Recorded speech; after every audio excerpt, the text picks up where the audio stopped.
Hello student of class 9th. We were studying the second chapter of your chemistry, that is matter around us pure. Student हम second chapter discuss कर रहे थे और हमने elements के physical and chemical classification में metal start करके और मेटल के मेलिएबिलिटी और डक्टिलिटी प्रॉपर्टी के बारे में डिस्कस कर चुके थे। आज के इस वीडियो में नेक्स्ट मेटल की प्रॉपर्टी को हम डिस्कस करेंगे। So student let's start. Next topic है आपका मेटल की प्रॉपर्टी में metal are good conductor of heat and electricity. Student एक एक वर्ड को हमें इसमें समझना है, इसलिए मैं आपको बुक के थ्रू समझा रही हूँ। इसका नोट्स मैं अपने नोट्स में दूंगी आपको। Metals are good conductor of heat and electricity. Conductor का मतलब होता है जिसमें कोई चीज कहने का मतलब स्पेशली हीट और इलेक्ट्रिसिटी की बात करते हैं, आसानी से जिसमें प्रवाहित हो सके उसे हम कहते हैं कंडक्शन कहते हैं उसे। जैसे एज फॉर एग्जांपल आपको हम बता दें कि अगर आपको टी प्रिपेयर करनी है, टी बनाना है, चाय बनानी हो, तो आप किसी यूटेंसिल्स को लेकर के आप उसे क्या करेंगे, गैस स्टोव पे रखेंगे और फ्लेम उसे देंगे, मतलब हीट प्रोवाइड करेंगे। क्या होगा, स्टार्टिंग में उस यूटेंसिल के बॉटम में जिस भी मेटल का वो बना हुआ हो यूटेंसिल, वो एक एक मॉलिक्यूल सोर्स ऑफ हीट से हीट को गेन करेगा और धीरे धीरे दूसरे मॉलिक्यूल को ट्रांसफर करता जाएगा। एक कंडीशन ऐसा आएगा कि उस यूटेंसिल का हैंडल जो होगा वो हैंडल भी आपको गर्म महसूस होने लगेगा। अब आप तो कहेंगे कि हमने हैंडल को तो हीट प्रोवाइड किया नहीं, तो फिर ये हैंडल गर्म कैसे हुआ, ये गर्म कैसा महसूस हो रहा है? तो रीजन ये है कि मेटल्स जो होते हैं इनके मॉलिक्यूल्स हीट को लेकर के एक्सेप्ट करके अपने नेक्स्ट वाले मॉलिक्यूल को हीट प्रोवाइड कर देते हैं और इस तरीके से उस पूरे यूटेंसिल में या उस पूरे मेटल के बने हुए आर्टिकल में पूरा वो क्या होता है, हीट कंडक्ट हो जाता है। सेम वही कंडीशन है इलेक्ट्रिसिटी के केस में। जैसे आपको बता दे, वायर जो होता है ना, किससे बनाते हैं? मेटल से बनाते हैं। वो किसका हो सकता है? एल्यूमिनियम हो सकता है, कॉपर हो सकता है। क्लियर? बट अब यहाँ पे बात यह है कि इलेक्ट्रिसिटी का कंडक्शन कैसे होता है। अच्छा, हम करते क्या है, अपने घर का जो वायर होता है वो कहीं आउटसोर्स से जो पोल वगैरह लगे होते हैं या फिर हमारी गली तक या फिर हमारे रोड साइड तक जो वायर आते हैं उससे कनेक्ट करते हैं। इलेक्ट्रिसिटी पावर हाउस से जैसे ही इलेक्ट्रिसिटी का कंडक्शन ऑन होता है, वहां से इलेक्ट्रिसिटी हमारे घरों तक भी आती है। किस माध्यम से? वो किस मीडियम से आया? जो वायर हमने लगाया, वायर किसका था? मेटल का। उस मेटल में 1 बाय 1 मॉलिक्यूल्स में वो इलेक्ट्रिसिटी का कंडक्शन होता गया, वो ट्रांसफर होता गया और इलेक्ट्रिसिटी का सप्लाई हमारे घर में भी हुआ। मतलब कहने का ये है कि मेटल हीट का और इलेक्ट्रिसिटी का दोनों के कंडक्शन होते हैं, इसमें दोनों का कंडक्शन होता है इसमें। तो हम देखते हैं यहाँ पे generally metals are good conductor of heat. Metal good conductor of heat होते हैं, मतलब कि आसानी से ये हीट को कंडक्ट करते हैं। That means they have high thermal conductivity. Student याद रखेंगे, ये वर्ड बार बार आपको मिलेगा। थर्मल का मतलब होता है हीट, क्लियर, और कंडक्टिविटी का मतलब प्रवाहित होना, जैसा कि हमने आपको बताया। They have high thermal conductivity. इनकी कंडक्टिविटी, थर्मल कंडक्टिविटी मतलब कि हीट को कंडक्ट करने की कैपेसिटी ज्यादा होती है। Silver is best conductor of heat. और सब में अगर हम बात करें तो सिल्वर बहुत ही अच्छा कंडक्टर होता है हीट का, काफी जल्दी ये गर्म हो जाता है। ठीक है। Copper is second best conductor, इसके बाद कॉपर है। End of heat allowed by aluminium, मतलब सबसे पहले हो गया सिल्वर, उसके बाद हो गया कॉपर और उसके बाद हो गया aluminium. The cooking utensil and the water boiler, जो कुकिंग यूटेंसिल खाना बनाने वाले जो बर्तन होते हैं और वाटर को बॉयल करने वाले जो बॉयलर होते हैं, ETC are usually made up of the copper और aluminium metal because they are best conductor of heat. ये एल्यूमिनियम मेटल के बने होते हैं क्योंकि ये best conductor of of heat के बेस्ट कंडक्टर होते हैं। अमॉन्ग मेटल्स, अगर मेटल्स की हम बात करें तो मेटल में lead are the poorest conductor. बहुत इंपॉर्टेंट क्वेश्चन है स्टूडेंट, यहां से पूछा जाएगा सबसे बेस्ट कंडक्टर कौन है, तो आपका आंसर हो जाएगा हीट। और नेक्स्ट आपसे क्वेश्चन पूछा जाएगा कि स्टूडेंट आप बता दीजिए पुअरेस्ट कंडक्टर ऑफ हीट कौन है, तो आपका आंसर हो जाएगा लेड। क्लियर। नेक्स्ट बात करते हैं, mercury metal is also a poor conductor of heat but second poorest है, बट सेकेंड पुअरेस्ट है। ओके, नेक्स्ट हम बात करेंगे सिमिलरली ठीक वैसे ही या सामान्यतः ठीक वैसे ही in general metals are also good conductor of electricity. Metal electricity के भी अच्छे कंडक्टर होते हैं। That is metal of very little resistance to flow the electrical current, मतलब कि ये बहुत ज्यादा इसमें बाधा नहीं होता, ये आसानी से इलेक्ट्रिसिटी को कंडक्ट कर देते हैं, फ्लो कर देते हैं। And hence so high electrical conductivity, और यही है कि ये हाई इलेक्ट्रिकल कंडक्टिविटी को शो करते हैं। Silver is best conductor of electricity followed by the copper, gold, aluminium, tungsten. अब यहाँ पे अगेन वही same example, silver best conductor है, किसका? हीट का भी और इलेक्ट्रिसिटी का भी। लेकिन सिल्वर के बाद second best conductor of electricity कौन है, तो आपका आंसर होगा copper, gold, aluminium and tungsten. वही टंगस्टन जिसे हम इलेक्ट्रिक बल्ब में उसके फिलामेंट बनाने में यूज करते हैं। टंगस्टन का मेल्टिंग पॉइंट 3410 डिग्री सेल्सियस होता है।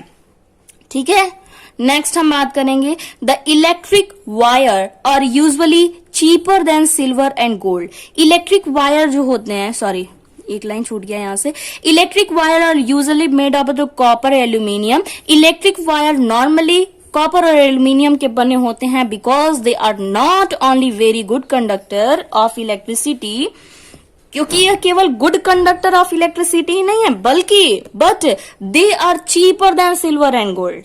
सिल्वर और गोल्ड से चीपर मतलब कि सस्ते भी हैं।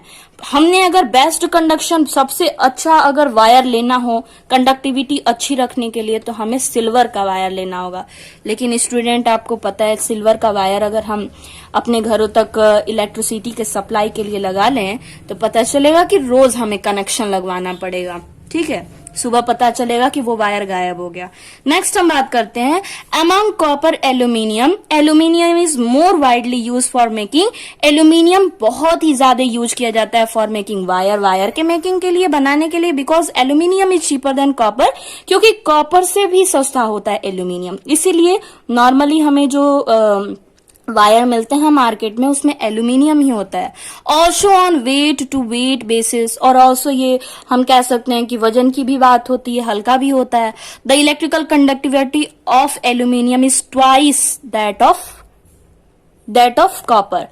और एल्यूमिनियम का कंडक्शन जो होता है, जो इसमें कंडक्शन होता है ही इलेक्ट्रिसिटी का, वो कॉपर से 2 गुना बेहतर होता है। Metals like iron and mercury offer very high resistance to flow of the electric current and hence are the poor conductor of electricity. अब देखिए मर्करी और iron, metals like mercury and iron offer high resistance to flow electric current. Electric current के flow होने में मतलब आसानी से ये फ्लो नहीं करते हैं, उसमें बाधा आता है, उसमें रेजिस्टेंस आता है, इसलिए poor conductivity of conduction of electricity हम कह सकते हैं।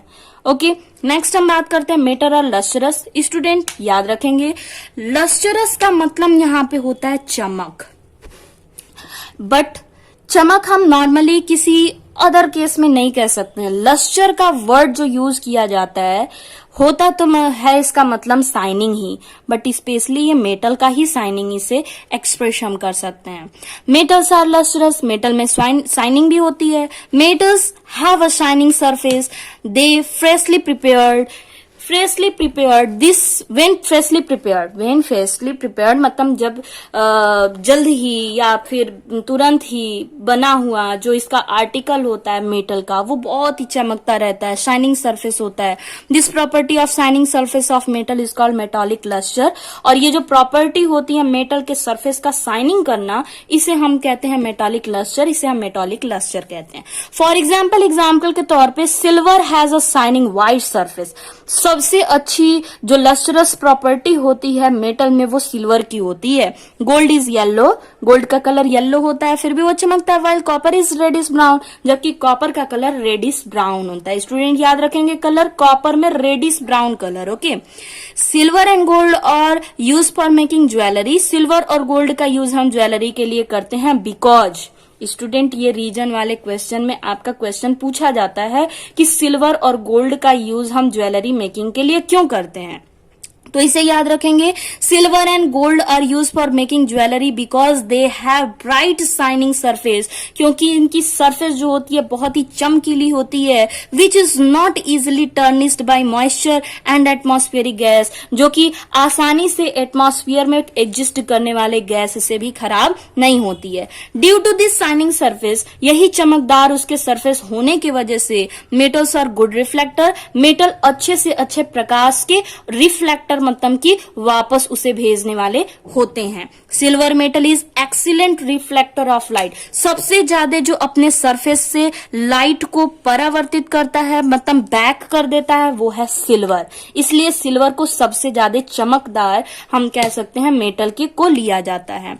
Hence is use for silvering of mirror, इसीलिए मिरर की सिल्वरिंग के लिए हम सिल्वर का यूज करते हैं। सो स्टूडेंट हमने यहाँ पे हाईलाइट किया silver metal is an excellent reflector of light, इसे आप नोट करेंगे। नेक्स्ट हम पॉइंट देखते हैं, metals are generally hard, metals hard होते हैं, कठोर होते हैं। Metals are generally quite hard, metals की अगर हम बात करें तो थोड़े से हार्ड होते हैं, but all metals are not equally hard, लेकिन जितने भी मेटल्स होते हैं वो एक बराबर हार्ड नहीं होते हैं, ठीक है, कुछ ज्यादा हार्ड होता है कुछ नहीं होता है। और ये क्वेश्चन बहुत इंपॉर्टेंट है कि कौन सा ऐसा मेटल है जो कि हार्ड होता ही नहीं है, उसे हम नाइफ से कट कर सकते हैं। सो स्टूडेंट आपने क्लास 8 में पढ़ा था इसमें कि ऐसे कुछ मेटल्स हैं, आप उसका एग्जाम्पल बताएंगे कमेंट में या फिर यहाँ पे भी मेंशन किया गया होगा। देखते हैं, metals are generally quite hard but all metals are not equally hard, their hardness vary from one metal to other, इनकी हार्डनेस जो होती है वन टू अदर वेरी करती रहती है, कुछ बहुत ज्यादा हार्ड होते हैं कुछ कम हार्ड होते हैं। For example iron, aluminium, copper etc are very hard and hence cannot be cut with a knife, ये बहुत ही हार्ड होते हैं, इनको हम नाइफ से कट नहीं कर सकते हैं। हाउएवर, हालांकि metals like sodium and potassium, as you know student class 8 में आपने पढ़ा था, सोडियम और पोटेशियम आर क्वाइट सॉफ्ट, ये सॉफ्ट होते हैं, मुलायम होते हैं, एंड हैंस भी easily cut with a knife, और आसानी से इसे नाइफ से कट किया जा सकता है। Metals have high tensile strength, tensile strength कहने का मतलब समझ लीजिए तनन क्षमता, मतलब अगर वो हम कह सकते हैं भार वहन करने की क्षमता भी हम कह सकते हैं, ठीक है। Metals have a high tensile strength, this means that metals can hold large weight without breaking, metal पे अगर किसी चीज को हम रख देना तो वो टूटता नहीं है जल्दी, बल्कि उसके वेट को बियर कर लेता है, जितना वजन उस पे रखे उसे बियर कर लेता है। यही रीजन है कि जो फ्लाईओवर बनाए जाते हैं, जो पुल बनाया जाता है, ठीक है, या डैम्स वगैरह जो बनाए जाते हैं, उसमें हम आयरन के रॉड का यूज करते हैं, आयरन का लोहे का छड़ डालते हैं, क्योंकि उसकी टेंसाइल स्ट्रेंथ ज्यादा है, बिना टूटे वो अधिक से अधिक भार को वहन कर लेता है, मतलब वेट को बियर कर लेता है। फॉर एग्जाम्पल स्टील, सॉरी यहाँ नहीं है, हम यहाँ बात कर रहे थे। For example iron, aluminium, copper etc, example के तौर पे iron, aluminium, copper are very hard and hence can not be cut with knife, ये तो हो गया यहाँ पे है। हाँ, फॉर एग्जाम्पल स्टील, एग्जाम्पल के फॉर्म में हम स्टील देखते हैं, स्टील आप देखते हैं यूटेंसिल बनाने में, which is an alloy of iron and carbon. Alloy मतलब समझ रहे हैं, एलॉय मतलब हिंदी में बता दें मिश्र धातु, वर्ड से क्लियर है, जहां पे मेटल्स को मिक्स कर दिया गया है, 2 या 2 से 3 मेटल्स को एक साथ मिक्स कर देते हैं। लेकिन स्टील की बात कर रहे हैं तो आयरन और कॉपर नहीं, कार्बन, तो कार्बन मेटल नहीं है, ये नॉन मेटल में आता है, फिर भी मिक्स किया गया है, इसमें एक और मेटल होता है, ठीक है, कोबाल्ट या कॉपर का यूज करते हैं, इसमें कोबाल्ट का यूज करते हैं, इसलिए इसे एलॉय कहा गया। इज वेरी स्ट्रांग, ये बहुत ही मजबूत होता है, and hence has a high tensile strength, और इसलिए इसमें भार वहन करने की क्षमता ज्यादा होती है। ड्यू टू दिस, यही कारण है कि it is use for construction of building. यही रीजन है कि इसका यूज हम बिल्डिंग के कंस्ट्रक्शन में, घर बनाने में, मकान बनाने में, ब्रिज बनाने में, रेलवेज लाइन बनाने में, चेन्स बनाने में, ग्रीडर बनाने में, मशीन बनाने में और व्हीकल्स बनाने में इसका यूज करते हैं। Almost most of the metals are strong. लगभग जितने भी मेटल होते हैं वो मजबूत होते हैं, स्ट्रांग होते हैं। Yet some of metals are not strong. फिर भी कुछ ऐसे मेटल हैं जो स्ट्रांग नहीं है।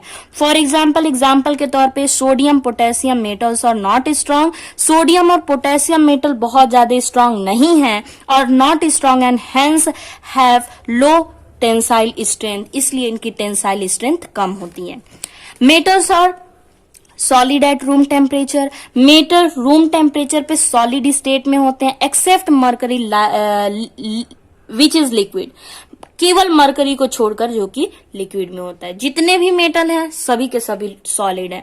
ऐसा कोई मेटल नहीं है जो कि गैस है और ऐसा कोई मेटल नहीं है एक्सेप्ट मरकरी जो कि लिक्विड है। केवल मरकरी ही ऐसा है जो कि लिक्विड में होता है और मेटल भी होता है। सो स्टूडेंट 3 पॉइंट्स और हैं, इसे हम क्लियर कर लेते हैं। Metals generally have high melting and boiling point. Student आप जानते हैं मेल्टिंग कहने का मतलब जिस पर वो मेटल लिक्विड में कन्वर्ट हो जाएगा और बॉइलिंग करने का मतलब जिसमें वो मेटल या वो लिक्विड, कोई लिक्विड वेपर में कन्वर्ट होगा, उसे हम कहेंगे boiling point. However sodium and potassium have low melting point. Sodium और पोटेशियम स्टूडेंट हमेशा ये एक्सेप्शन के फॉर्म में आते हैं, तो ये मेल्टिंग पॉइंट इनकी कम होती है। सोडियम की 371 केल्विन और पोटेशियम की 336 kelvin. Gallium and caesium becomes liquid at room temperature slightly above room temperature. Room temperature से थोड़े से अधिक पे ही ये क्या हो जाते हैं, लिक्विड में कन्वर्ट हो जाते हैं। Metal generally have high density except sodium and potassium. फिर से एक्सेप्शन के फॉर्म में सोडियम और पोटेशियम है which have low density. Density कहने का मतलब एक यूनिट एरिया में काफी ज्यादा नंबर ऑफ मॉलिक्यूल हो, तो मेटल्स की डेंसिटी हाई होने की वजह से ही ये थोड़ा सा भी अगर लेते हैं तो ये वजन उसमें होता है, वेट होता है। Metals generally have silver or grey colour. Metal का कलर जो होता है वो नॉर्मली सिल्वर या ग्रे कलर का होता है except gold which is yellow. Gold के सिवाय जो कि येलो कलर में होता है। And copper which is reddish brown, और कॉपर जो कि रेडिश ब्राउन कलर में होता है। मेटल्स और सोनरस। मेटल्स जो होते हैं ये सोनरस होते हैं, मतलब कि मधुर ध्वनि उनसे आती है। This means that metals make a ringing sound when heat. जब उस पर चोट किया जाता है तो ये रिंगिंग साउंड का प्रोडक्शन करते हैं। It is because of this property the metal is use for making bell. यही प्रॉपर्टी है कि मेटल का यूज हम different type of musical instrument बनाने में करते हैं, जैसे घंटी, बेल बनाने में, सिम्बॉल्स बनाने में, मंजीरा जिसको कहते हैं, वायर ऑफ वायलिन बनाने में, गिटार, सितार, तनपुरा वगैरह, ये सब म्यूजिकल इंस्ट्रूमेंट बनाने में मेटल्स का यूज करते हैं। Student application of metal in daily life भी हम देख लेते हैं, उसके बाद physical property of non metal हम डिस्कस करेंगे। Applications of metals in daily life मतलब डे टू डे लाइफ में इन मेटल्स का क्या एप्लीकेशन है, क्या किस तरीके से हम यूजफुलनेस क्या है। Metals and their alloy. Alloy हमने बताया ना, mixture of metal, homogeneous mixture of 2 or more metal, ठीक है। Have a large number of uses in our daily life.